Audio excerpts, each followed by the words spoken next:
നീ വെല്ലച്ചാതെ അവനൊരു ജോലി കിട്ടിയാൽ പിറ്റേ ദിവസം തൊട്ട് ചോദിക്കാൻ തുടങ്ങും, നീ പെണ്ണൊന്നും കെട്ടിയില്ലയോ? പെണ്ണ് കെട്ടി 1 വർഷം കഴിയുന്നതിന് ചോദിക്കാൻ തുടങ്ങും, കുഞ്ഞുങ്ങളൊന്നും.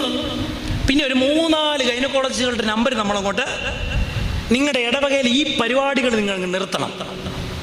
മറ്റുള്ളവൻ്റെ കാര്യങ്ങളിൽ ഇടപെടാനുള്ള ത്വരയങ്ങ് നിർത്തിയിട്ട് അവനെ മുറിവുകളെ സൗഖ്യമാക്കാൻ എന്തെല്ലാം എനിക്ക് ചെയ്യാൻ പറ്റും, ഇതിലേക്ക് തിരികെ വരണം.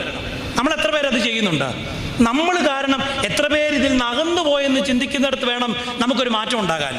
ഇന്ന് അത് നടക്കാത്തത് നമ്മുടെ ഇടയിൽ വലിയൊരു പ്രതിസന്ധിയാണ്. അത് ഓർത്തിരിക്കണം. ഇവിടെ ഈ ജനം എന്ത് ചെയ്തു? ഇത്രയും നാൾ മറ്റുള്ളവരെ മുറിപ്പെടുത്തിയവരാണെങ്കിൽ അവർ തങ്ങളിലേക്ക് തന്നെ നോക്കിയിട്ട് മറ്റുള്ളവനെ സൗഖ്യമാക്കുവാൻ, അവനെ ആശ്വസിപ്പിക്കുവാൻ, ദുഃഖത്തിലും വിലാപത്തിലുമായിരിക്കുന്ന അവനെ ഒന്ന് കരുതുവാനായിട്ട് ശ്രമിച്ചു. സ്വർഗരാജ്യം എന്താ?